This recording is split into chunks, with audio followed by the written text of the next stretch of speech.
The final section is, about, family life and marriage. And the first question is, when did I get married? I got married at the age of 22. I got married in 2013. Alhamdulillah. The next question is balancing marital life with entrepreneurialism. How do I balance my marital life with, my career and my business? And it's so funny that, I've been asked that question because just last week I was having a heart-to-heart with my husband about, how we're going to manage my super hyper entrepreneurialism, because at the end of the day, or our model is, one which is, the man is the breadwinner of the family, and the woman is, the homemaker, and that's something that's a model that I closely align with. I believe that, in Islam, Allah has given the man the duty to provide for the family, and anything that the woman does is sadaqah. And so, the choice of a woman working is optional, but I also truly believe that a woman also needs to be happy and fulfilled, and if she gets her fulfillment from working or running a business, then she should be allowed to do that.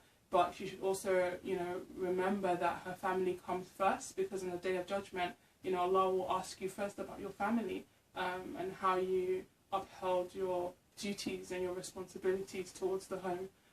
So for me, when I'm asked about, okay, how do I balance marital life with being an entrepreneur, I would say that, my family comes first. And, whenever there are situations where I've had to choose between them, yes, we might have to make sacrifices, like me coming to the UK for my graduate training program while my husband was in Nigeria. But we weigh the pros and the cons, and we try to make sure that they balance out. Alhamdulillah. So for me, I would say that my family comes first, and if I'm ever in a situation where I had to make a choice, I would choose my family. But alhamdulillah, I haven't been put in that position. And also having an understanding with your spouse is so important, and having them support what you do is so important as well. And alhamdulillah, I have that support. But as I said, I always have to remember, and it always comes down to the fact that my family does come first. So as I said before, if there is a situation where I had to pick, I would go with my family.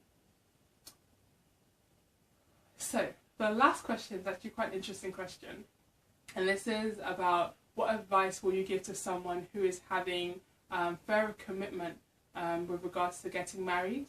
And the first thing I would say is you honestly need to head over to the Fariha blog and click on the wife segment. There are some amazing articles, in that segment to help, wives, but also wives to be understand their role as a wife and their duties, and some of the challenges that women face in their marriages and how to overcome them.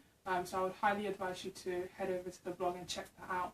But in terms of answering your question directly, I would quote one of the articles in the blog, which is very close to my heart and something I use all the time when it comes to marriage advice, is that loving Allah is the key to a successful marriage, and really understanding why is it that you want to get married, and looking at marriage as an act of ibadah, because that's exactly what it is. It's an act of worship. It's an act of worship. Marriage is an act of worship. And when you start to look at marriage as a means of you attaining Jannah, then a lot of the fear that you have will disappear, because you're taking the power away from. A lot of the time we're scared about marriage because we feel like, oh, our husbands are going to be in control, and we give them too much power over our emotions and our happiness. And it's very important for you as a woman to attach your happiness to Allah, because that's when you truly find happiness, and that's when hearts truly find peace and contentment. It's in the remembrance of Allah. It's in the worship of Allah. And I know it sounds really cliche, like, oh yeah, whatever. But honestly, seriously, if you're scared about getting married, then turn to Allah and pray to him that he makes it easy for you, and, you know, turn to Allah and tell him that, you know, this marriage, I want it to be a means of me drawing closer to you, or Allah to take this fear away from me. And don't see marriage as, you know, loving another person or serving another person, or, you know, picking up after someone else or being someone's slave, because that's not what marriage is. You know, marriage is an amana, it's a trust, and Allah has entrusted you to your husband. And so, you know, having that understanding helps you to regain a lot of power in your marriage, and also helps you with, you know, overcoming challenges you might face, including, you know, the fear of commitment. So I really hope that that helps answer your question. You know, marriage is a really beautiful thing. It is half of your deen, and it's a means for you to, you know, really draw closer to Allah, and also have that companionship which a lot of us seek. So I hope that helps and answers your question. So Jazakallah khair for watching our very first YouTube video. That's a little bit about who I am. I've tried to be as honest and as open as possible. I didn't want to be rehearsed because I wanted you to really get to know me. If you like what you've seen and you want to see more, then please subscribe. This is a new page. Please subscribe and share with your families and your friends. And also take some time out to check out the Fariha blog and our Instagram pages, inshallah. Assalamu alaikum wa rahmatullahi wa barakatuh.